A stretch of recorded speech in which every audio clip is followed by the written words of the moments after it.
All right, folks, it is a special one as we're doing this in the morning. And that's right. I said we because we got Colby back on the pod, everybody, and everything. So, Colby, how you been, man? Good man, good to be back. Yes, sir. Yes, sir. Yeah, it's been a long time coming, but we got you right after the NFL Conference Championship games.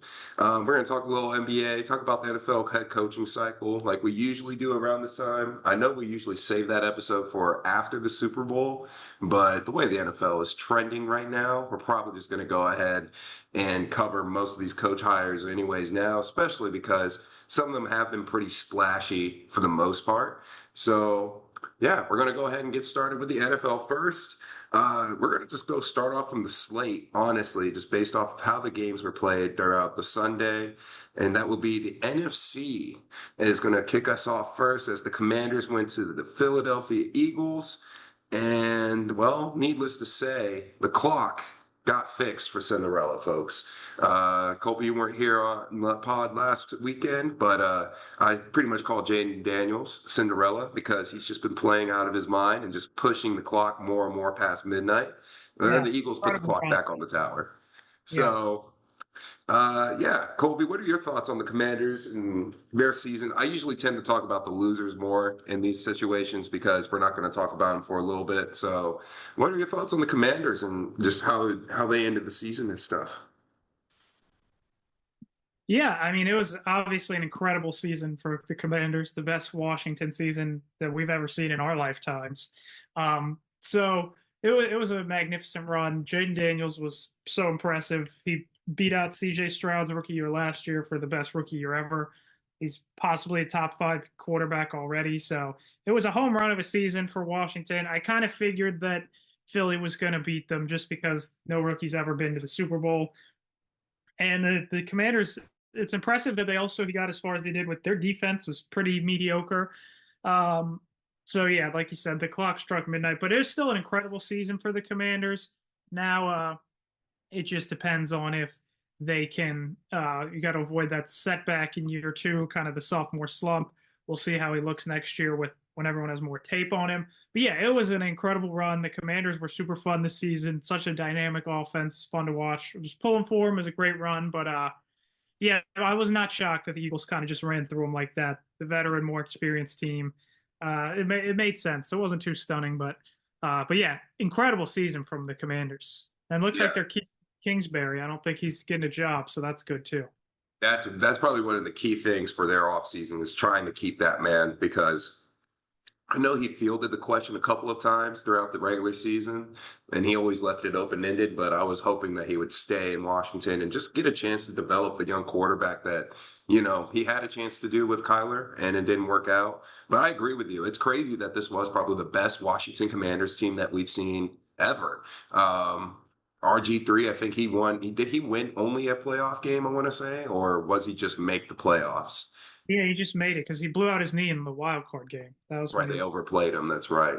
So yeah, and then Heineke, same thing. He just took the team to the wild card and they lost. So yeah, this is probably one of the deeper runs that we got to see. And shout out to the Eagles, obviously. Defense and everything showed up. Like you said, the veterans, they got 4 turnovers on Washington to the Eagles 0. So it's pretty the turnover battle was just completely not in their favor. But going forward, I mean, if you're Washington, you obviously got to feel great right now as a Washington fan. You're going to be one of the fun teams going into the season next season. I mean, you're going to be one of the ones the fun debates that everyone's going to have this offseason is going to be probably having your name in the ring. So it's one of those things that you can be happy as a fan to have your name and hat thrown into that ring every single time, especially during the offseason.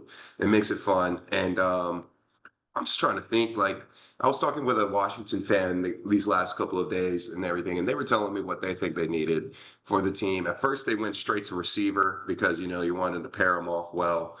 Obviously, I think it's what you said, Colby. They need to get some defensive stud and everything, something that Dan Quinn. I mean, obviously, they have a solid defensive performance this year, but it's been the highlight of their weakness. So, yeah, man, Washington, great run. It Yeah, sucks that the fun ended there because I was rooting for them also just to beat the curse and everything, or at least to beat the boring football that is the Philadelphia Eagles. But yeah, they were just one step ahead this entire time, man. So We'll talk about the Eagles though in another episode while we get close to the Super Bowl. Yeah. Yeah, I mean, no, the Eagles were incredible this year. Their running game is just dominant with Saquon and their O line. So yeah, this I'm sure they'll lose in the Super Bowl to the Chiefs just because every Chiefs game is the same. Uh, but yeah, is Washington like I agree. He's on the rookie deal, so they got to make moves now, and I'm sure they'll try to bolster that defense a little more. They'll be one of the top contenders going into next year. hmm Yeah, they should be, honestly. And maybe depending on how the Eagles finish this game, that would probably be where you would put, where would you stack the two teams going forward and everything, like who will win the division, because you know the NFC East, it's never a consistent winner. So it's almost like this would probably be one of those things where people would throw the Commanders into the hat and throw them into the top of the division. So, like I said, fun conversations to be had for the Commanders this offseason. It'll be a team to watch. It'll be very interesting for once in Washington, and even here in Richmond. I think their training facility is down here still. So good times. All right, and then to less good times. The AFC Championship. AFC Championship, aka the Arrowhead Invitational, aka the referee's toy playhouse. I don't know. You can call it whatever you want, folks. The score was 29-32, Kansas City over the Buffalo Bills.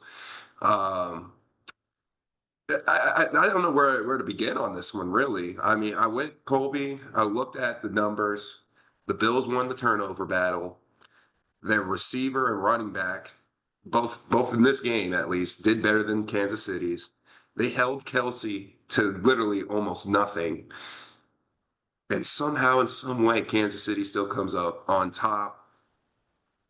I don't know, man. I want to. Actually, I do know. I know what I want to say, but I don't think I have the courage to really say it and blame it on the refereeing. Personally, I think when it comes to this type of moment, it's really tough to say. I mean, yes, there have been some very obviously bad calls, like the first down and everything. I don't know. What was your stance? You're the AFC guy. What is your stance on the darkness that is looming over your conference right I now? mean, it's sad. It's just boring. The Chiefs, it's just like the Patriots, but they're even more dominant. They get to the Super Bowl every year. You can't blame that one on the refs just because the Bills, I mean, they had the ball, they had a chance to win it at the end, and it was a terrible last drive. The Spags and the Chiefs defense completely outfoxed them. It's just disappointing, but it's every Chiefs game is the same. There's false hope, and then they always win a close one. They're an incredible team, dominant team, probably going to get the three-peat. But yeah, it just sucks. It makes the NFL a lot less interesting, in my opinion. And there's really everyone in the AFC is pretty much hopeless. So yeah, it is a dark cloud. It kind of just sucks. That's why, as we were saying before, I've just been more in basketball mode for a while already. Yeah. So yeah, it's unfortunate, but the Chiefs is an incredible run. They're a historic team. Mahomes probably going to end up passing Brady as the GOAT with this trajectory. Like it's just ridiculous.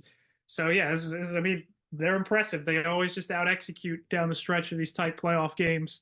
So yeah, it's just another heartbreaker for the Bills, man. I feel bad for them, but not at all surprised that that's how it went down. Yeah. And one thing that I have seen, you're talking about trajectory. It just really puts more of a spotlight on that Rams Bengals Super Bowl that we got in a couple years back. That really puts a little bit more of a testament to how much of an accomplishment Joe Burrow, beating Patrick Mahomes in this playoff actually means now. So, I mean, the more and more we get further away from that Super Bowl, the more you wish it actually, would have been happening more and more often. So it's a tough one. And like you said, it is a tough pill to swallow, but the only thing that I can offer for the Bills going forward is, do you consider this a slight rebuild year because they did lose some? At least I was hammering this that they were going to be thin and that they weren't like this was the reason why that I thought they weren't going to make a run in the playoffs was because of their offseason changes and everything like that. Clearly, their changes was the right ones, and they made it to the conference championship. It's just they just can't get over the Kansas City Chiefs. So, would you flag this as a rebuild year, Colby, with the changes that they made in the offseason, or would you just say, nah, they just struck out of luck on this one again? I mean, I wouldn't say it was a rebuild year. I think they don't have like the weapons, but they have a good O line. I think that is one reason to be optimistic. Like they can definitely add to this team. So they kind of retooled it and rebooted their team a little bit, but I Mm. mean, I wouldn't call it a rebuild year, so to speak. Um, I mean, it's a heartbreaker, but I thought they did a pretty good job overall. Obviously, building up this team. So yeah, it's tough, but I do think they can add and make moves. We'll see if they can ever get over the hump. I don't know if anyone ever will, but that's how it goes. Yeah. And the good thing for them is they're in a division where they have two teams that they just hired new head coaches in, and the Dolphins are spiraling, dealing with Tyreek Hill right now. So it's not True. looking like anyone's going to dethrone them out of the AFC East at least next season or anytime soon. So they'll probably get another shot at the Chiefs in the postseason next season again, and we'll just see how it goes from there. All right. So that is pretty much the NFL conference championships, and that's what happens and what you get when you only have two games on the slate now. So there it is, there it goes. Colby, we're going to just save ourselves in the breath and the energy to not talk about the Pro Bowl and everything like that. If you want to watch and hear about your Pro Bowl, go to the ESPN, folks. I think they're doing all the coverage for that. It's already looking a little dismal already as it is. We're going to talk about the NFL coaches, though, and everything, and all these new hires. Like I said, we usually save this for the Super Bowl, the week after or the Monday after, but I think it's about time because some of these hires happen pretty much smack off of right off the rip. And some of these other ones we're still waiting on, but you kind of can get a guess on who it's going to be. So first things first, we're going to go ahead and just talk about the team that doesn't have a coach because we can only speculate on who it can be. And it's the New Orleans Saints. They're the only team still without a coach. Mike McCarthy is the biggest news that came out that he is not interested in the job, and then he will be waiting till 2026 to go into the job hunt. And so that pretty much narrows down at least my list of potential suitors, which is Rizzy and Kellen Moore.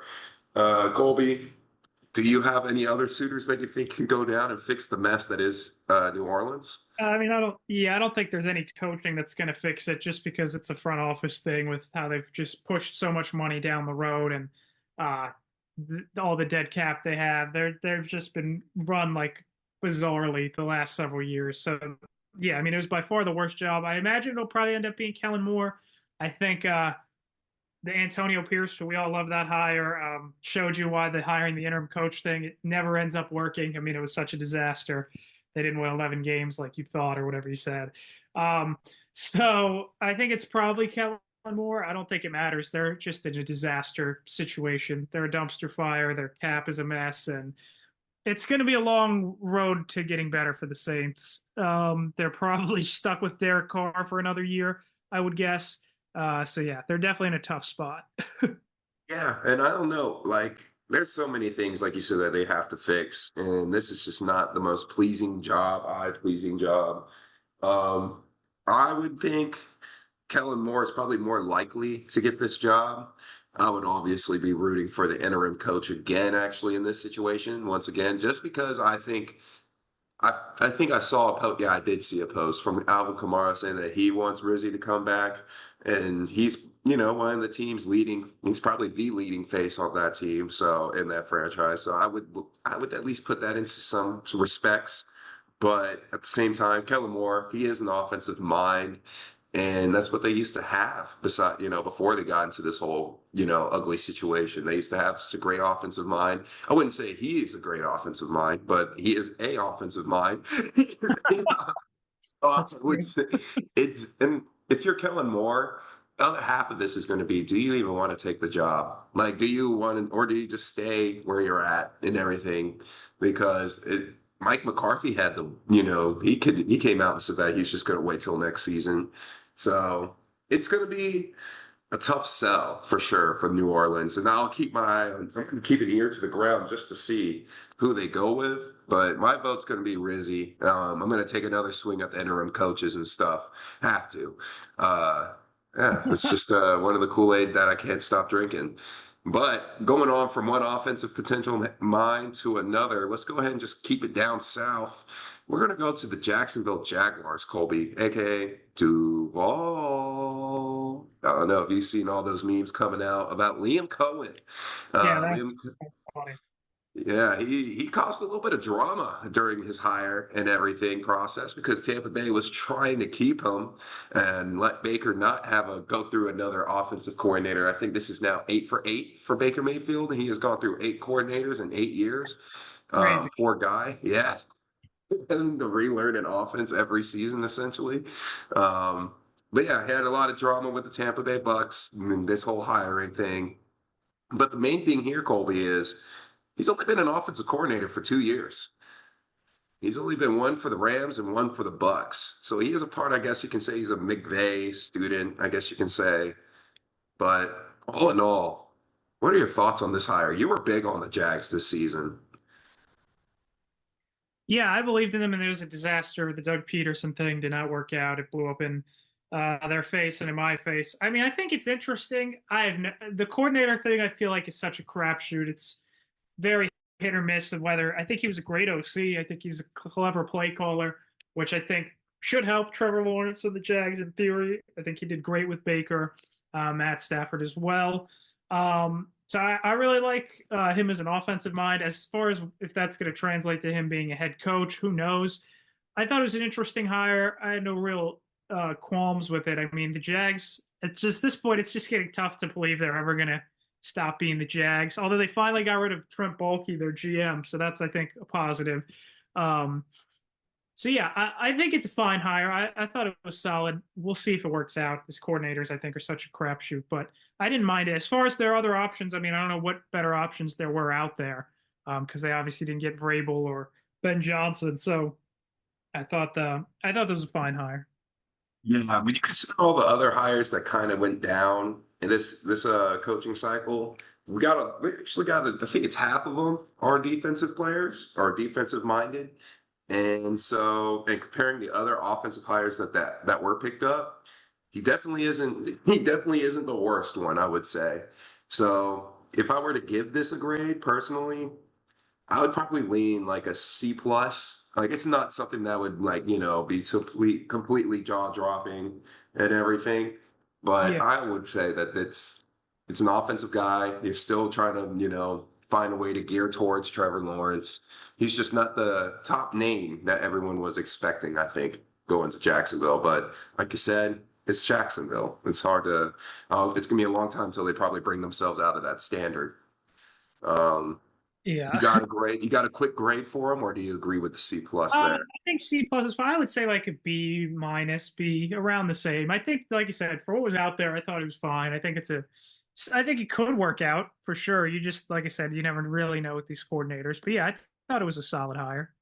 Okay. All right. Well, let's keep it offensive then. Let's go ahead and just stay in the offensive realm here. We're going to go to Dallas, as this was the next recent hire. Oh yeah, you just winced a little bit. Um, so Brian Schottenheimer, folks, I had to do a little bit of digging on this guy because he didn't do any play calling when he was in Dallas. Mike McCarthy was technically in charge of all that, but this man's been around since 1997 in the NFL realm of things. He has led 5 top 10 offenses, five top 10 passing offenses, and 6 top 10 rushing offenses. So, Colby, what are your thoughts on Brian Schottenheimer, a little in-house hire for the Dallas Cowboys? I mean, I thought it was my least favorite hire of all of them. I mean, the fact that they did that at that point, I feel like you'd be better off just bringing back McCarthy. They didn't make any splash move. Jerry Jones likes to hype everything up and then not actually do anything splashy. Like there was the Dion thing out there, which for the record, I think would have been stupid. I think Dion is a much better served as a college coach. Um, 100% agree with you on that. but I mean, I would have much rather seen them go for one of the Lions coordinators, or I thought it'd be interesting to see them try to get a defensive mind in there because I do feel like they've had offensive coaches for a while, and just feels like a worse version of Mike McCarthy. Maybe Schottenheimer will prove me wrong, but the fact that he's already been in the building, like I don't see there being any major changes. So I thought it was a weird hire. I would give it like a D or so. Like I'm just not very optimistic about it. It's typical Jerry Jones, but the Cowboys, they're just such a mess. Yeah. kind of right there with you. Like I said, I had to do some digging to find out why they went with this guy. I'm gonna go put it right there with you, Colby. I'm gonna say like a C minus D plus type hire here. Not too excited to see where this is gonna go for Dallas. I do agree kind of with the take that they might just be using this guy as a scapegoat so that way they can tank for Arch Manning. That's going to be a couple years for now, guys. It's still a couple years away to be tanking for Arch Manning. So I don't know what's going to be happening here. Is Dak going to really be affected or not? That whole offense is already seems like it has a little couple of things. I mean, you got a quarterback. You always have a solid O line. You got the wide receiver. Just what is really? I don't know. Like you said, it wasn't really. This was not the splash. Not at all. This was. You know how divers are graded by splashes? This was a perfect dive. This was a perfect dive, if anything. No splash at all. No splash at all. So I'm not too impressed either. I like the transition of you saying that a defensive coach would have been a move here for Dallas. I mean, they do have defensive stars, so it would have been a nice change of air. I think I would have appreciated that a little bit more too, and everything. I didn't even think of that. I like that. All right, and then our last offensive-minded guy, because I'm pretty sure Pete Carroll's not offensive-minded, is he? He's more defensive, I would say. Yeah. Yeah, I was about to say. Okay, so yeah, we're gonna go last offensive mind here. Ben Johnson going to the Bears, Colby. This is the fun one. This is the good one, right? I mean, this guy's been around since he's been at Detroit since 2019. He's been an OC for 3 years, top five offense in all 3 years that he's been an offensive coordinator. I mean, this is just what you want to hear if he was going to Pittsburgh or something, just the top offensive dude coming around. Colby, this is an in division hire, though. Very interesting that he went to the Bears, in my opinion. So I'm just going to go out and say it for the Bears. Oh yeah, this is a home run. Give them an A. I'll give them an A. They pulled it off. I didn't think they can do it, but they did it. So I'll give them an A on this one. Yeah, I would totally agree with you. This has been the hot name for like 2 cycles in a row now. So the fact that they got him, they get the young offensive mind to pair with Caleb Williams, definitely very exciting and lots of reasons to be optimistic about it if you're the Bears. Now, I don't think it's foolproof because, like I said, sometimes the really smart OCs, it's tough to be a head coach. You never know. But yeah, I thought this was a great hire and weakening the Lions, your division rival, at the same time. I think it's going to be a home run for Caleb and the Bears. So lots of reasons for excitement in Chicago. This is their guy, and they got him. So that's Oh yeah, and that's the best part is that this is just an easy stand-up hit here and everything. I mean, they got Caleb Williams, like you said. Roma Dunze might be a little more viable now. Wonder what he's going to do with those veteran receivers, whether he's going to keep them or shop them. That'll be very interesting. So another fun offseason for the Bears and stuff, and where they get to be talked and hyped up all off season. I don't know if they're going to have the same amount of hype as last year, where people were predicting them to have 10 wins and almost win the division. But we'll see about that this time around. I think they can. They'll be probably like an 8-9 win team. I can. That's my starting line for them there. All right, and the fun part here, folks, is all the defensive coaches are actually in the AFC. So that's a little fun little trend there. Let's go ahead and go with the guy that we mentioned earlier. We'll go to Las Vegas, the one that really surprised me the most. Pete Carroll coming out from Seattle. I think he had a management position, so he wasn't fully retired from coaching, but he was just working around Seattle, and now he is going to Vegas. Tom Brady and Mark Davis has picked him up. Colby, your thoughts on Pete Carroll going to Vegas and the Raiders? it was weird. Like you said, I was very surprised that Pete Carroll came. I guess he just really wanted to coach. I mean, this was after other. I would say this was probably the worst job. This are the Saints, just because of the division. So even though they're a better roster and cap situation, I think than the Saints, the division is so brutal. You have 3 elite coaches, 3 teams that all made the playoffs. So I didn't love it. I give it like a C minus. I mean, it's interesting for Pete Carroll. Maybe he can kind of at least stabilize the franchise and get them to be a little more respectable. But you've no quarterback. You won just enough games to, although people don't like this quarterback class, so maybe you will still get a shot at Shador or Cam Ward. You got to hope you do. It's bleak in Vegas. I hope it works out because I do think it'd be fun to see the Raiders be competitive and good. We've only seen it, what, like twice that they've made the playoffs in our lives. So I Oof. guess they were in the Super Bowl when we were like 3 years old. But um, Yeah. so yeah, it's impressive. So yeah, it'll be interesting to see how it works out. I don't know that the Raiders are going anywhere. So I think it's a weird move for Pete. I wonder how many years he'll last there. But if anything, hopefully, you hope he can at least just make them a little more stable for a couple years, and then kind of maybe lay a foundation for the next guy if they can find a quarterback somehow the next couple years. Yeah, and I think that's exactly what you said there at the end is the most important piece is laying the foundation for the next guy and probably just getting this team a little more respect.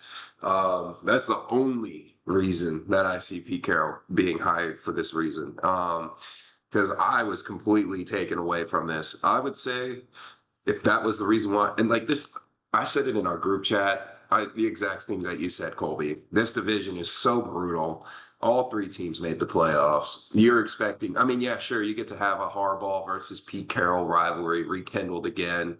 Sure, that might win you a game, but there's just so many fixes that this Raiders team needs that it's just going to be an uphill battle from the start.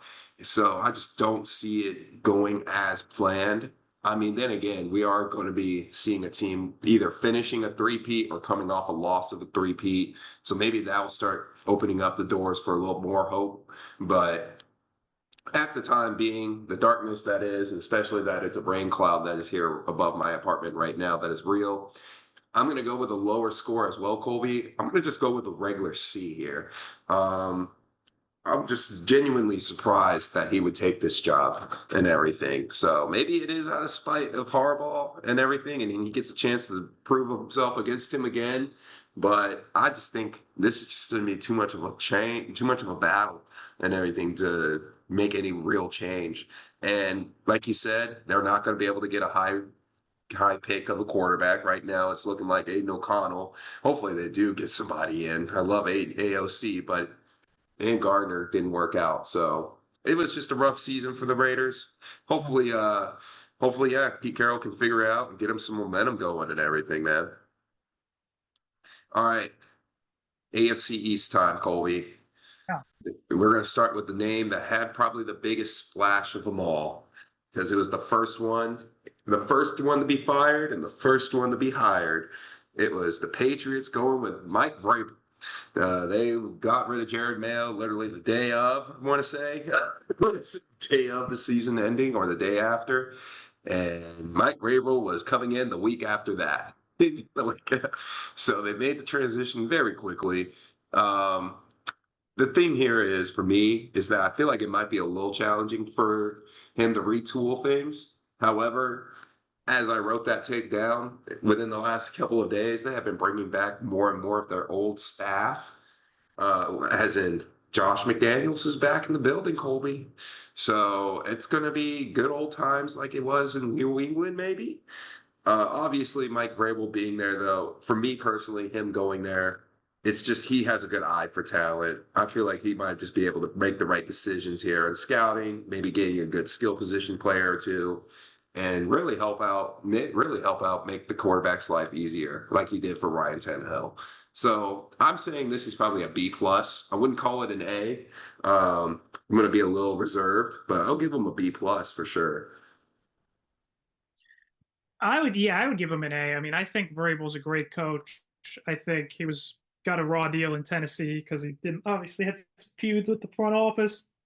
Um, but yeah, I thought this was as good the hire the Patriots could have had. He's obviously played for the franchise. I think McDaniels was good to get him back as OC. We know he's a terrible head coach, but I think he's been solid as an OC.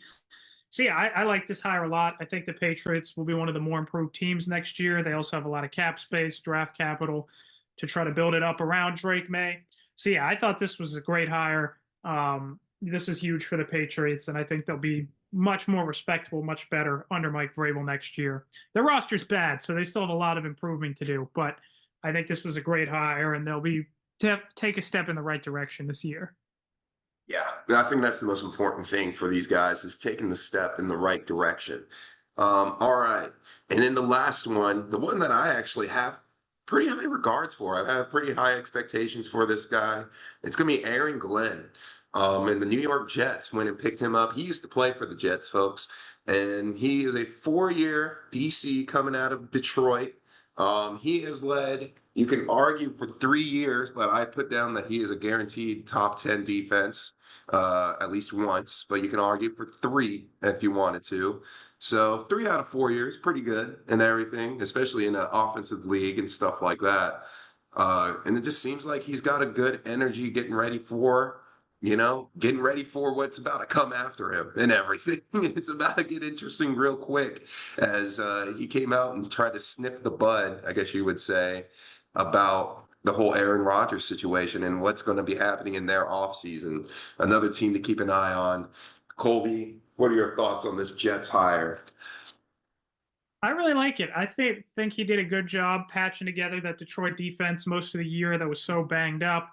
And I really like that he's been in the Jets organization. I think obviously the Rodgers thing, he's not going to have the power that he did after this year was such a disaster. We'll see if he's back or if it's someone else at quarterback. But I thought, I mean, it was clearly ended up being a mistake to fire Saleh in season. Now I don't know that he should have kept his job long term, but they clearly got worse after they let Saleh go. I like Darren Glenn hire a lot. I would give it a B plus, A minus. I think for the situation the Jets are in, he can really come in and set a culture and get that defense back to where it was 2 years last year and the year before with all the talent they have. This is still a talented roster, so I think it's a good hire. And they'll improve. Ultimately, they're not going to go anywhere until they figure out the quarterback situation. But I really liked the Aaron Glenn hire. I thought that was good for the Jets. And I'm right there with you on the grading scale of things too. I think this is a B plus, A minus higher as well. And they do have the defensive stars. The only thing that I had to say about this is when I was thinking about who they would go after for a head coach, there's going to be one or two people that are going to benefit out of this the most. Garrett Wilson or Sauce Gardner. It was one of the two. One of those guys had to be your focal point, and now it's going to be Sauce Gardner going forward. And the best thing is Aaron Glenn also played DB. He was their first round pick. So it's going to really, I feel like that chemistry is going to really take off. And who knows, maybe we're going to see Sauce Gardner go put up some Jalen Ramsey, vintage Stephon Gilmore type performances going forward. So there you have it, folks. We'll wait and see what happens with New Orleans. I low-key was hoping that they would throw us a last-minute hire right before we did this morning recording. But that is also all the NFL content that we have as we get ready to transition into the NBA. We just finished up rivalry week last week and just a whole other a bunch of games that happened this week. So, yeah, a lot to talk about here in the NBA here in a second. All right, so transition completed as we're now on Zoom too. Thank you for I'm not going to have a good editing job, so you can have a good laugh there, everyone. Colby, we're going to have some fun here on the NBA side of things because some Ready. fun storylines developing. Let's just start with a basic one while I'm getting things started here. Colby, I think your Heat, not your Heat, I should say, just the Heat in general. They're dealing with a lot of drama that we're not used to seeing. But as of today, they are the sixth seed in the East. What are your takes on what's going on? I mean, Hero just became an all-star. Yeah, heroes been Jimmy great. Butler is a renegade. Kevin Love is posting memes.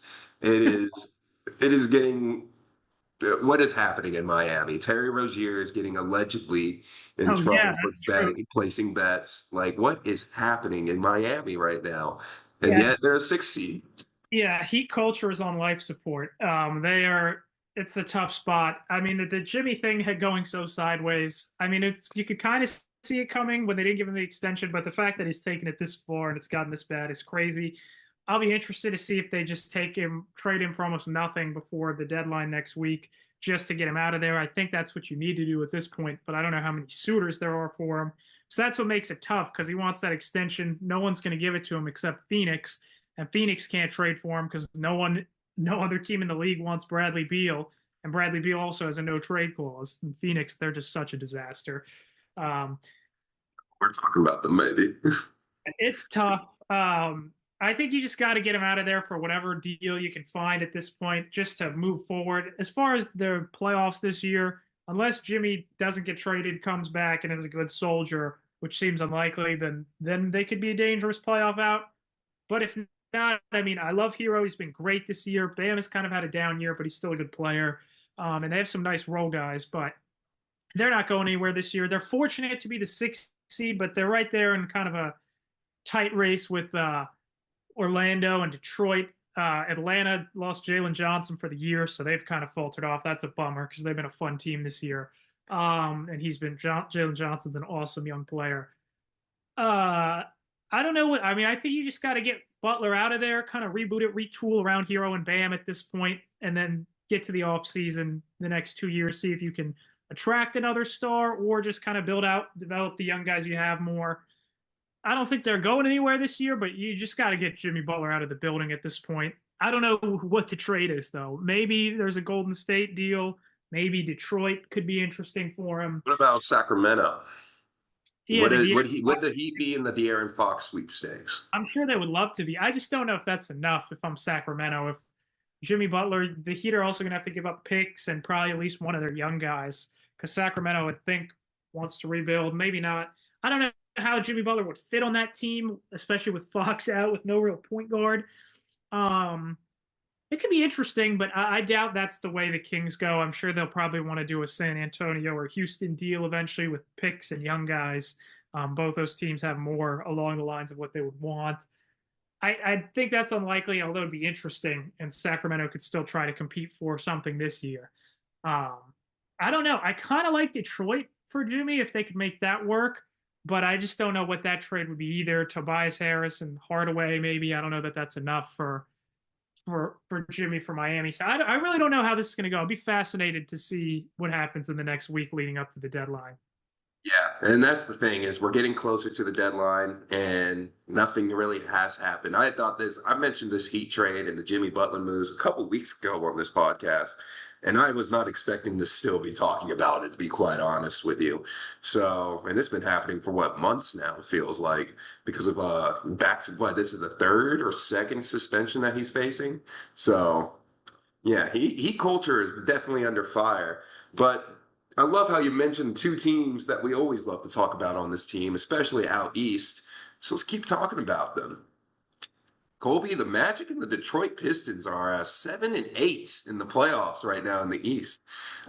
This would be a play-in game. Well, I don't think it would be a play-in game, but this would be they would be playing teams, teams that we've always been supporting on here. You always backed your Magic, and they got Paulo and Franz back and everything. They're just struggling to get that heat that they had at the beginning. But you know who's been turning out some wins? Still have the Pistons, baby. I mean, the Pistons are here. I think we're finally seeing what I've been talking about for the past year or two. That I've been waiting. I was just a year early last season. Last season, I was just a year early. That's what I'm calling it. Because this is what I've been waiting for. Cade Cunningham, Jaden Ivey. I mean, these guys are finally balling. It's the Pistons are officially not an easy out, and it feels great. But what are your thoughts on just your Magic team? And because they did beat the Detroit Pistons not too long ago, but they are coming off a tough losing streak as well. So what are your thoughts on going on with Paulo and Franz down in Orlando? Yeah, it's unfortunate because, man, when those guys were out, the Magic were still playing so well, just winning with heart and grit and defense, and they kept their 4 seed for a while. But now the wheels have kind of come off, and they've really been struggling since they've got them both back, which is weird. They haven't had Suggs. He's out now, and I think they really need him. He's kind of the heart and soul of the defense, especially. But yeah, their offense is really struggling. They got waxed by the Blazers last night, which is not good. So yeah, they have really fallen on hard times. I am still optimistic they can eventually get back to where they need to be and still be a tough, dangerous out in the playoffs because of that defense. But yeah, Paolo and Franz, since they've been back, they've been all right, but they're still kind of trying to get the feel for it, and the team's really struggling. So that's kind of a bummer. I hope they can get it turned around. It's weird considering they were playing better without those guys for a long stretch, but now trying to get everyone back in the fold has really been a struggle for them. I ultimately think they will turn it around. And I still think the future is very bright. But yeah, they've got to get things figured out. You got anything nice to say about the Pistons before we Yeah, move on to the no, next of teams? course. They've been unbelievable. They won 14 games last year. They're probably going to be in the playoffs, or at the very least, to play in this year.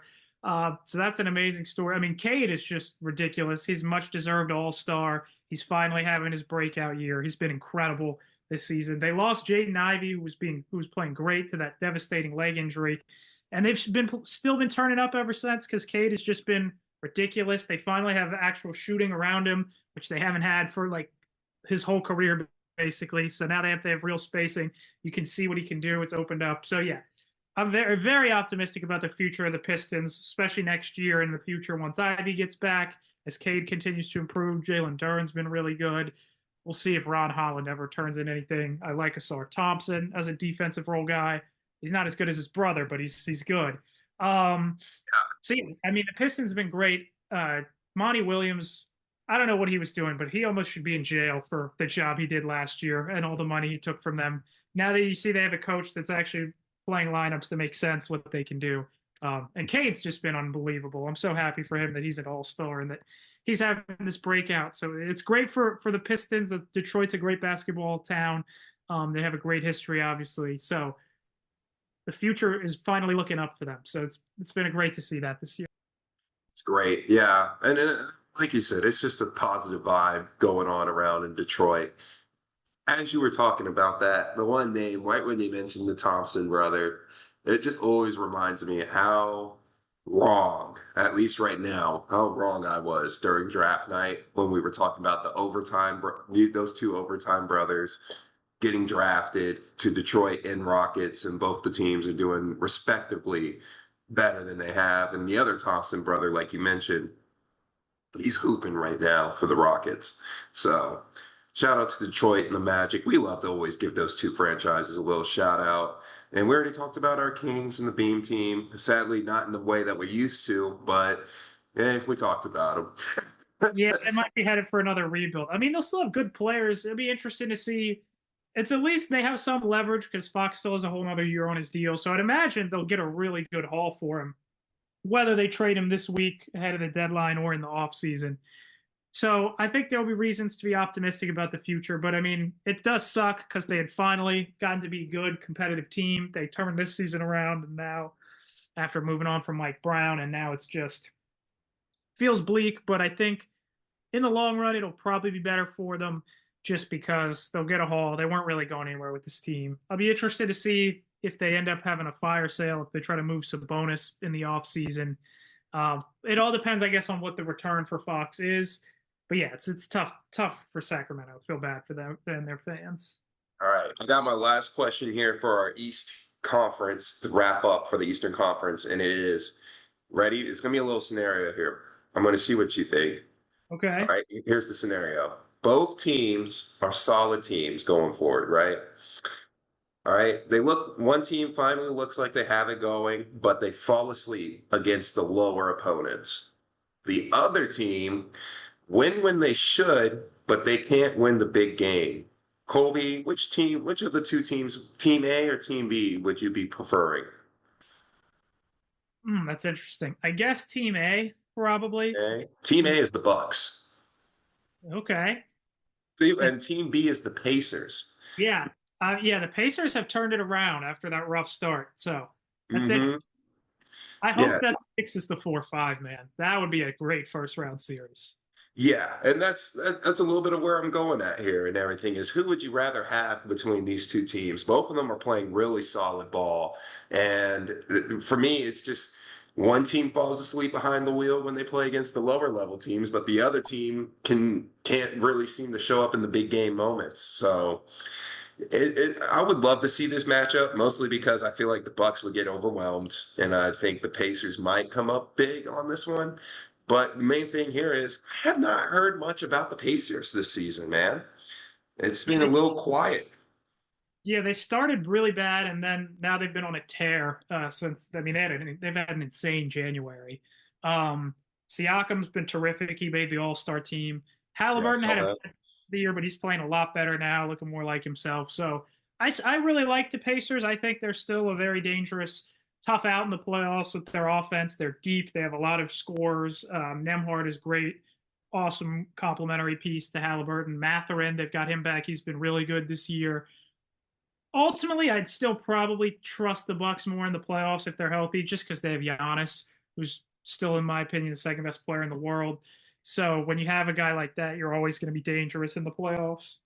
So I would trust the Bucks more, but I mean, I wouldn't be shocked either way if that's a series. And I hope it is because they're also those two teams don't like each other. There's bad blood. So that'd be a lot of fun.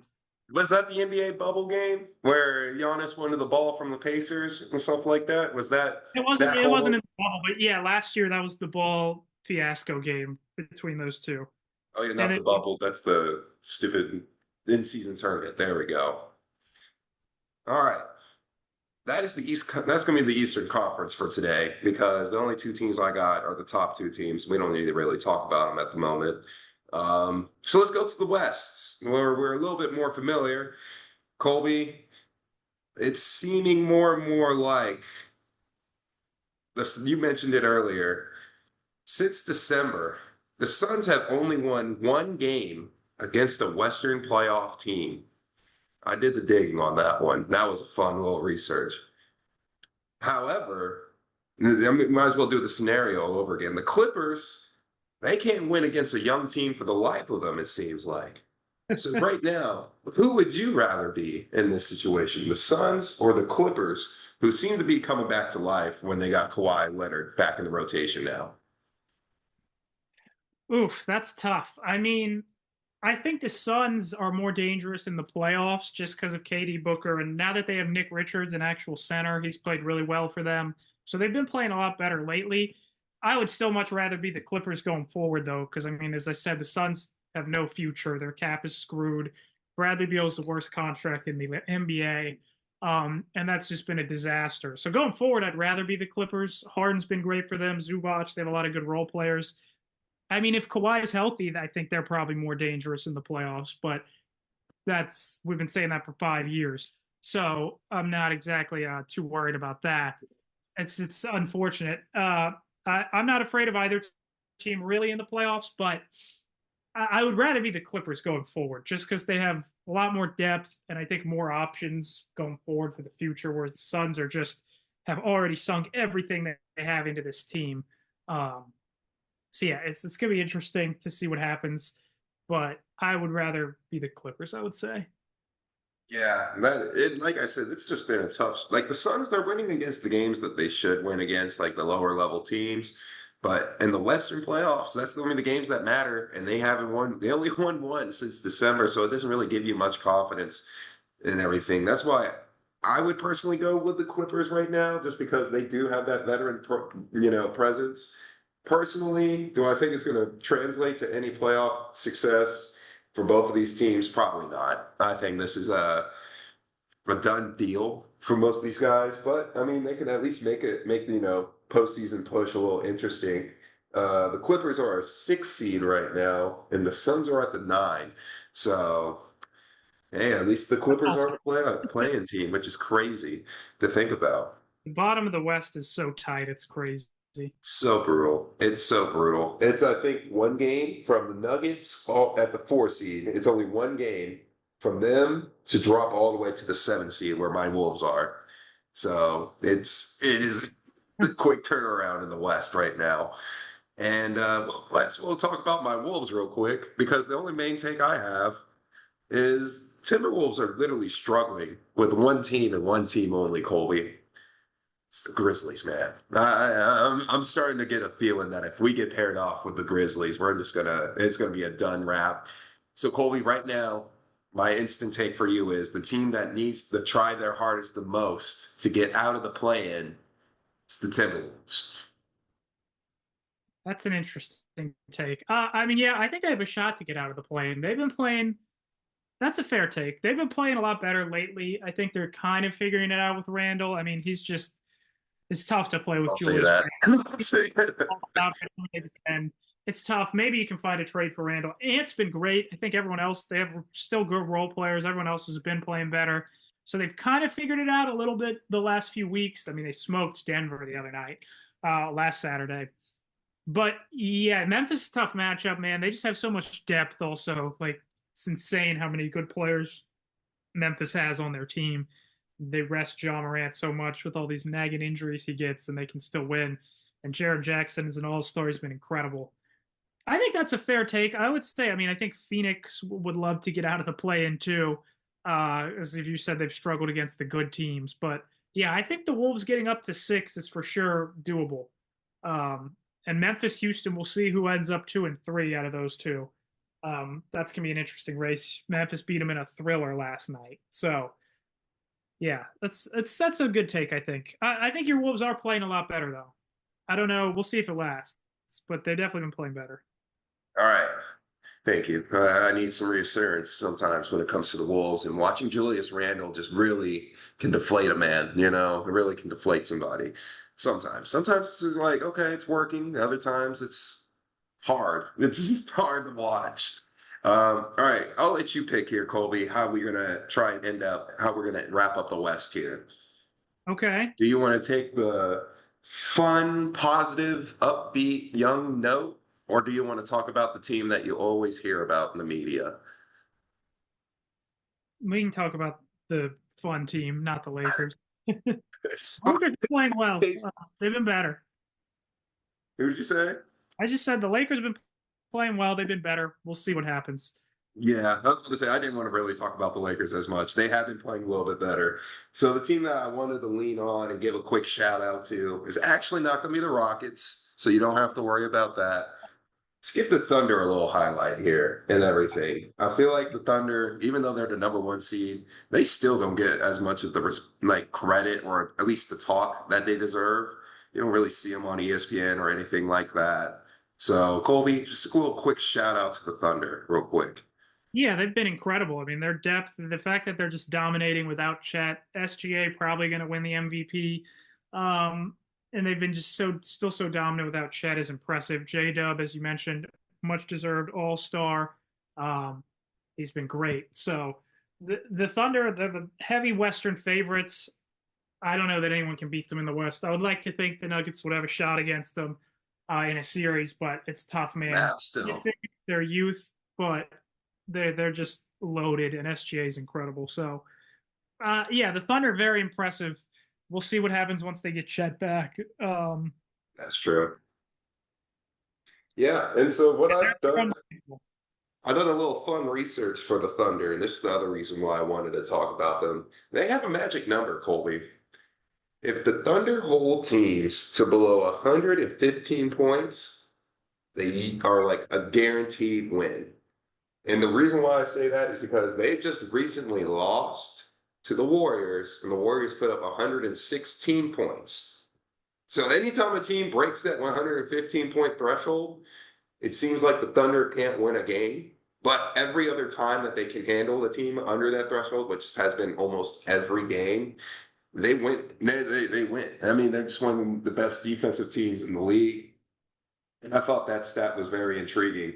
That if OKC, one of the best defensive teams in the league, can hold them to 115 points, they can go ahead and pretty much almost consider that a done deal of a game. And then last but not least, Colby, your Nuggets are in a very, very interesting team this season, man. Let me tell you. I mean, now Russell Westbrook's a starting and everything. He's in the starting lineup. What's going on? Like, he had a nice little win streak going there, and what is it? Oh yeah, a couple bad losses here since Saturday. Big game tonight against the Sixers, but before that, you were on another win streak. So, what's going on with your Nuggets, man? And you're starting to become a Westbrook fan. I see a nice jersey in the background. You're muted. Sorry, I did so well. Yeah, I can't believe how good Russ has been for them. That's certainly been impressive. He's fit very well with Jokic. He's been just what they needed for bench energy, and now he's starting. The concern I have is still they just don't have the perimeter defenders. Peyton Watson's a good defender, and he's shot well enough to be playable offensively, but he's still so young and streaky. He still makes mistakes. Christian Brown has been better than KCP on offense, but he's not what KCP was as a perimeter defender. So they're really missing that. And teams just light them up from three. They don't shoot enough threes. They shoot like the least threes in the NBA, I think. and they just get outshot from three so many games. But Porter, I kind of feel like they may end up having to trade Michael Porter. I don't know. I think so. If you're not shooting threes, I thought that was his whole I mean, MO, right? he shoots the most threes. He's the best shooter on the team, but he's just so streaky and he's so bad at defense sometimes. Sometimes when he locks in, he's solid, but he just makes too many boneheaded mistakes. And the big salary, I don't know what deal's out there, but if they can turn him into two rotation guys who are a little bit cheaper but can hit some threes, play some perimeter defense, then I would feel better. I would feel fine with doing that. Ultimately, I still feel pretty good just because as much as their issues have been, I feel good in it. Their chances against pretty much anyone in the West in a series, except for the Thunder and maybe Minnesota, just because the Wolves clearly have their number. But I would love to make some sort of trade, get a buyout guy. They got to find a perimeter defender at the very least and another shooter. Strawther's good off the bench some games. He shoots well, which I like, but he's young. He plays really out of control sometimes, and he's a terrible defender. So they really need one more bench guy to really make me feel better. They still don't have a backup center, which is crazy. Saric and Zeke Naji are both just so terrible. So we'll see what they can do. They need to add one more piece, whether that's a buyout guy or small around the edges trade. If they do that, I think they will be fine. But yeah, the last three games been concerning. All right, yeah. For you and everything was the Nuggets, and just make sure that we check in on that because I've been seeing some highlights, man. The highlights of Jokic and Westbrook have been very smooth, at least. Like the offense they run, the two-man game that they have, that's really good. I'm surprised you haven't mentioned that Murray should have been part of those trade deals or anything like that, because I know he had a rough start to the season as well. I haven't really kept up with him and how he's been playing lately. Like I said, my eye has been always been whenever I see Westbrook on the court, I'm just having a big "I told you so" moment every time I see it. But it's been awesome to watch personally as a fan as a fan. It's just been fun to watch and everything. Westbrook have a little revival season there, so I'm rooting for y'all. Obviously, still, like we mentioned earlier, all this you're literally only a game above us, and you're at the 4 seed. So it's crazy how close it is in the West still. I mean, nothing's changed. Let's be real. The Grizzlies just added John Morant. They just took one of our spots. That's pretty much what happened. So that's pretty much all I got for our NBA slate cover here. Colby, anything you want to add on? Are you ready for some America's favorite segment? I'm ready. All right, it is time for America's favorite segment. That is time for our final thoughts. Colby, it's been a long time coming. What have you been cooking up for some final thoughts? Yeah, so I'll stick with the NBA here. My final thoughts is I hope it's an active trade deadline. I want to see some names moved. I would love to see Zach LaVine get moved if the Bulls finally want to get out of where they've been, and I would be interested to see if he could do anything for a contender. I don't know where that would be.